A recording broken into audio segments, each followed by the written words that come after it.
പറയുന്നത്. അമ്മ ഇതുവരെ ഇവിടെ എത്തിയിട്ടില്ല. അമ്മ വന്നുകൊണ്ടേ ഇരിക്കുന്നതേ ഉള്ളൂ. ഇതുവരെ എത്താൻ അമ്മയ്ക്ക് കഴിഞ്ഞിട്ടില്ല. അമ്മ എത്തിക്കഴിഞ്ഞാലുള്ള ഒരു അവസ്ഥയും വളരെ വളരെ ഹൃദയഭേദകമായിരിക്കും എന്ന് തന്നെ പറയാം. കാരണം നമുക്ക് പോലും ഇവിടെ നിൽക്കുമ്പോൾ ആകത്തെ ആ ഒരു കരച്ചില് നമുക്ക് താങ്ങാവുന്നതിനും അപ്പുറമാണ്. കാരണം മരണപ്പെട്ട ഒരു ചെറിയ കുട്ടി കൂടി ആവുമ്പോൾ അത് അത്രമാത്രം വൈകാരികമായ വേദനയായി എല്ലാവരുടെയും മുന്നിൽ നിലനിൽക്കുന്നു എന്നുള്ളതാണ്. ആ ഒരു അവസ്ഥയാണ് ഇവിടെ ഉള്ളത്. ഒരുപക്ഷെ നമുക്കറിയാം ഈ അമ്മ ഇനി ഇങ്ങോട്ട് കടന്നു വരുന്ന വഴികളൊക്കെ അത് പ്രത്യേകിച്ച് ശാസ്താംകോട്ട ഭാഗത്തേക്ക് അടുത്ത് തുടങ്ങുമ്പോൾ പലയിടങ്ങളിലും കുട്ടിയുടെ ഫ്ലെക്സ് ബോർഡുകളും ഒക്കെ വെച്ചിട്ടുണ്ട്. കാര്യം നമുക്കറിയാലോ, ഒരു അമ്മ അത് കണ്ട് സഞ്ചരിക്കേണ്ടി വരുന്ന ഒരു അവസ്ഥ എന്ന് പറയുന്നത് ഓർക്കുമ്പോൾ തന്നെ നമുക്ക് തന്നെ വല്ലാത്ത വീർപ്പുമുട്ടൽ അനുഭവപ്പെടുന്നുണ്ട്. അപ്പൊ അത്രയും വിഷമത്തോടെയല്ലേ അവരെ കടന്നു വരുന്നത് എന്നുള്ളതാണ്. ഇങ്ങോട്ട് വരുമ്പോൾ ഈ വഴികളിലെല്ലാം അവൻ ചിരിച്ചുകൊണ്ടിരിക്കുന്ന ആ ഫ്ലെക്സ് ബോർഡുകൾ എല്ലായിടത്തും വെച്ചിട്ടുണ്ട്. മിഥുൻ ചിരിച്ചുകൊണ്ടിരിക്കുന്ന. അപ്പോൾ അതൊക്കെ കണ്ടാണ് ഇങ്ങോട്ട് സൂര്യ കടന്നു വരേണ്ടത്. അതൊക്കെ ഓർക്കുമ്പോൾ തന്നെ നമുക്ക് വല്ലാത്ത പേടിയും സങ്കടവും ഒക്കെ തോന്നുന്നുണ്ട്. അതുപോലത്തെ ഒരു അവസ്ഥ തന്നെയാണ് ഇവിടെ. എല്ലാവരും അറ്റാച്ച്ഡ് ആയിട്ടുള്ള മനുഷ്യരാണ്.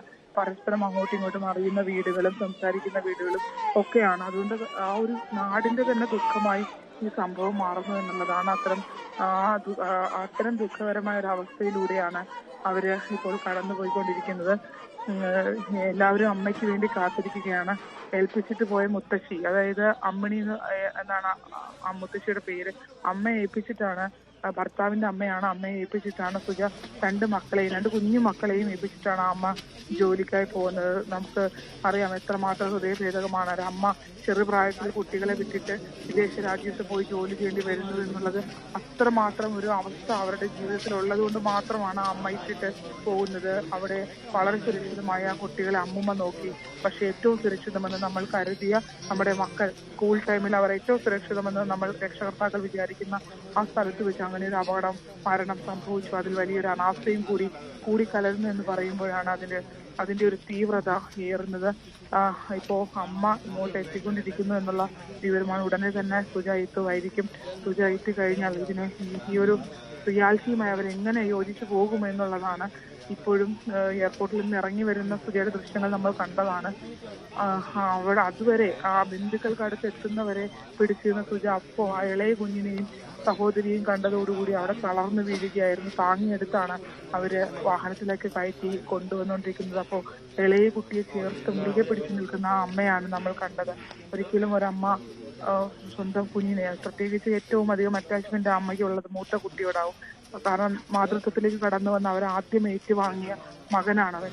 അതുകൊണ്ട് തന്നെ ആ എല്ലാ അമ്മമാർക്കും ആ ഒരു വാത്സല്യവും സ്നേഹവും ഒക്കെ ആ മൂത്ത മക്കളോട് വളരെയധികം ഉണ്ടാകും.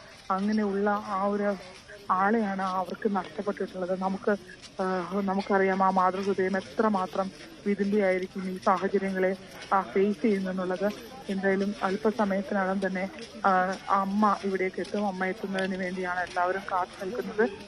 അമ്മുമ്മ ആശുപത്രിയിലായിരുന്നു. അപ്പോൾ കഴിഞ്ഞ ദിവസം അബോധാവസ്ഥയിലേക്ക് തളർന്ന അബോധാവസ്ഥയിലേക്ക് വീണ അമ്മുമ്മയെ പിന്നീട് ആശുപത്രിയിലേക്ക് മാറ്റിയിരുന്നു. ആശുപത്രിയിൽ നിന്നും അല്പസമയം മുമ്പ് വാഹനത്തിലാണ് ഇവിടേക്ക് കൊണ്ടുവന്നത്. അപ്പോഴും ആകെ തളർന്ന ഒരു അവസ്ഥയിലൂടെയാണ് അമ്മുമ്മയും കടന്നുപോയിക്കൊണ്ടിരിക്കുന്നത്. അത്തരത്തിൽ എല്ലാവരും അതീവ ദുഃഖിതമായ സാഹചര്യത്തിലൂടെയാണ് ഇപ്പോൾ മുന്നോട്ട് പോകുന്നത്. ആര്യ, നമ്മുടെയൊക്കെ കുട്ടികൾ വീടിനേക്കാൾ ഒരുപക്ഷെ ഏറ്റവും കൂടുതൽ സമയം ചെലവഴിക്കുന്നത് സ്കൂളുകളിലാണ്. ആ സ്കൂളുകളിൽ വീടിനേക്കാൾ അധികം സുരക്ഷിതത്വം ഉണ്ടെന്ന് പലപ്പോഴും നമ്മളൊക്കെ തെറ്റിദ്ധരിച്ചു പോകാറുണ്ട്. പക്ഷെ അങ്ങനെയല്ല സാഹചര്യം. അത്രത്തോളം കരുതലും വീണ്ടുവിചാരവുമുള്ള ആളുകളോ അധികൃതരോ ഒന്നുമല്ല അവിടെ ഉള്ളത് എന്ന് ഇത്തരം സംഭവങ്ങൾ നമ്മളെ ഓർമ്മിപ്പിക്കുകയാണ്. വിശ്വസിച്ച് സ്കൂളിലേക്ക് പഠിക്കാൻ, കളിക്കാൻ, ഒരു നല്ല മനുഷ്യനായി വളരാൻ പറഞ്ഞു വിട്ടതാണ് ആ കുടുംബം ആ കുഞ്ഞിനെ. തീർത്തും അനാസ്ഥ, ബന്ധപ്പെട്ടവരുടെ അനാസ്ഥ കൊന്നുകളഞ്ഞതാണ് ആ കുഞ്ഞിനെ. ഈ വേദന, ഒരു നിമിഷം പെട്ടെന്ന് ആ കുഞ്ഞില്ലാതാകുന്നതിൻ്റെ വേദന ആ കുടുംബം എങ്ങനെ താങ്ങുമെന്നോർത്ത് വ്യാകുലതപ്പെടുകയാണിപ്പോൾ കേരളം ഒന്നാകെ.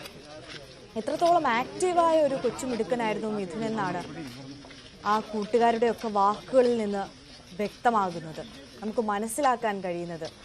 സഹപാഠിയുടെ ചെരുപ്പ് ഷീറ്റിന് മുകളിൽ വീണപ്പോൾ ഒന്നും ആലോചിക്കാതെ ആ പാവം ആ ഷീറ്റിന് മുകളിലേക്ക് ഓടിക്കയറാൻ ശ്രമിച്ചു എന്നുള്ളതാണ്. നമ്മളോട് നേരത്തെ സംസാരിച്ച കുട്ടികൾ പറഞ്ഞത് ആദ്യം ഗ്രൗണ്ടിൽ നിന്ന് തന്നെ ആ ഷീറ്റിന് മുകളിലേക്ക് വലിഞ്ഞു കയറാൻ മിഥുൻ ശ്രമിച്ചു. അവർ പറഞ്ഞതുകൊണ്ടാണ്, കാലിൽ പിടിച്ച് വലിച്ചതുകൊണ്ടാണ് മിഥുൻ താഴെ ഇറങ്ങിയത്. പിന്നീട് സ്കൂളിൻ്റെ ക്ലാസ് മുറിയുടെ ഇടനാഴിയിലൂടെ ആ ഷീറ്റിലേക്ക് എത്തുകയും സഹപാഠിയുടെ കളഞ്ഞുപോയ ആ ചെരുപ്പ് എടുത്തു കൊടുക്കുവാൻ അവൻ അത്രത്തോളം ശ്രമിച്ചു എന്നുള്ളതാണ്. ഒന്നും ആലോചിച്ചില്ല ആ കുഞ്ഞ് ആ ഷീറ്റിന് മുകളിലേക്ക് കയറിയപ്പോൾ. അത്രയും വലിയൊരു അപകടം അവിടെ ഉണ്ടായിരുന്നു എന്നുള്ളത്. പക്ഷെ ആ അപകടം കണ്ടിട്ടും ഒന്നും മിണ്ടാതിരുന്ന, പ്രവർത്തിക്കാതിരുന്ന അധികാരികൾ ആ സ്കൂളിൽ ഉണ്ടായിരുന്നു.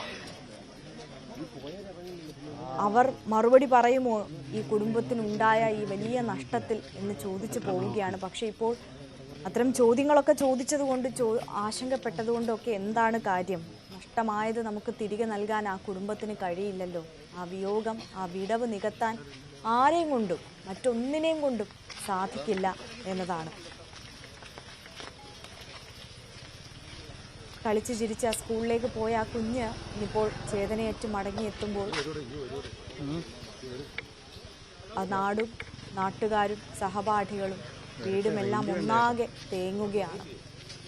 ആലമുറയിട്ട് കരയുന്ന വീട്ടുകാരെ ഒന്ന് സമാധാനിപ്പിക്കാൻ പോലും നമുക്ക് കഴിയുന്നില്ല എന്നതാണ് വാസ്തവം. അമ്മ കൂടി ഇപ്പോൾ അല്പസമയത്തിനകം എത്തും. സുജ ഏതാനും നിമിഷങ്ങൾക്കകം തൻ്റെ മകനെ അവസാനമായ ഒരു നോക്ക് കാണുവാൻ, അന്ത്യചുംബനം നൽകുവാൻ അവിടേക്ക് എത്തും. ആ അമ്മ ഈ സാഹചര്യത്തെ, മകനെ ഇനി എങ്ങനെ ഈ അവസ്ഥയിൽ കാണുമെന്നുള്ളതൊക്കെ നമുക്കറിയില്ല. അമ്മയ്ക്ക് അതിനുള്ള കരുത്തുണ്ടാകട്ടെ എന്ന് നമുക്ക് പ്രത്യാശിക്കാം. ശരണ്യ, എത്താറായോ സുജ അവിടേക്ക്?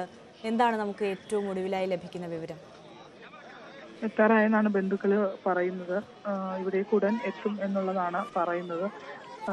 പക്ഷേ നേരത്തെ ഇപ്പോൾ ഏകദേശം ഒരു മണിക്കൂർ, 3/4 മണിക്കൂർ മുമ്പ് ഹരിപ്പാട് പിന്നിട്ടെന്ന് പറഞ്ഞിരുന്നു. അപ്പോൾ ഏകദേശം എത്താറായിട്ടുണ്ട് എന്നുള്ള വിവരം തന്നെയാണ് ലഭിക്കുന്നത്. അതിനനുസരിച്ച് അവരെ കൂട്ടിക്കൊണ്ട് പോകുന്നതിന് വേണ്ടി ബന്ധുക്കളടക്കമുള്ള ആളുകൾ ഇവിടെ നോക്കി നിൽക്കുന്നുമുണ്ട്.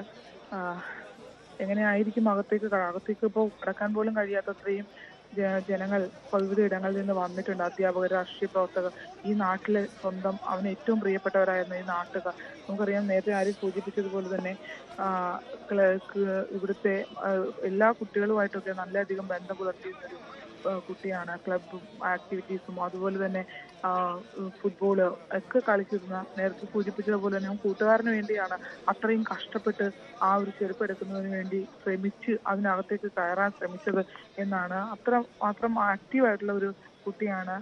ഇപ്പം പറഞ്ഞിരിക്കുന്നത് തന്നെ 8ാം ക്ലാസ്സിലാണ് ഈ സ്കൂളിലേക്ക്, ചേലക്കര ബോയ്സ് ഹൈസ്കൂളിലേക്ക് അവൻ എത്തിയത് എന്നുള്ളതാണ്. എത്തിയിട്ട് മാസം 1 ആകുന്നുള്ളൂ എന്നുള്ളതാണ്. അതിനുള്ളിൽ തന്നെ അവൻ അവിടെ കൂട്ടുകാരുണ്ട്. അവർക്ക് വേണ്ടി ഇത്രയും കാര്യങ്ങൾ ചെയ്യാൻ, അല്ലെങ്കിൽ ആ പോയ ചെരുപ്പ് എടുത്തു കൊടുക്കാവുന്ന ഒരു ആർജവത്തോടെ കയറി നോക്കുന്നൊക്കെ പറയുമ്പോൾ അവൻ അത്രമാത്രം ആ ഒരു എല്ലാവർക്കും വേണ്ടി ചെയ്യാനും നിൽക്കാനും ഒക്കെ ആഗ്രഹം ഉണ്ടായിരുന്ന ഒരാളാണ് എന്നുള്ളതാണ്. അങ്ങനെ കയറി പോയ ഒരാളാണ്. ഇത്രയും വലിയൊരു അപകടം കുട്ടികൾക്ക് അറിയില്ലല്ലോ, ഇത് എത്രമാത്രം വലിയൊരു അപകടമാണ് അത്. ഇപ്പോൾ കടന്നു പോകുന്ന ലൈൻ കമ്പി എന്നുള്ളത് കുട്ടികൾക്ക് അറിയില്ലല്ലോ. അതിൽ നിന്നും ആ കുഞ്ഞ് അങ്ങനെ ഒരു സാഹചര്യത്തിലേക്ക് പോകുന്ന ദൃശ്യങ്ങൾ തീർച്ചയായും നമ്മുടെ എല്ലാവരുടെയും മനസാക്ഷിയെ ഞെട്ടിച്ചതാണ്, മരവിപ്പിച്ചതാണ് ആ ഒരു സംഭവം. എന്തായാലും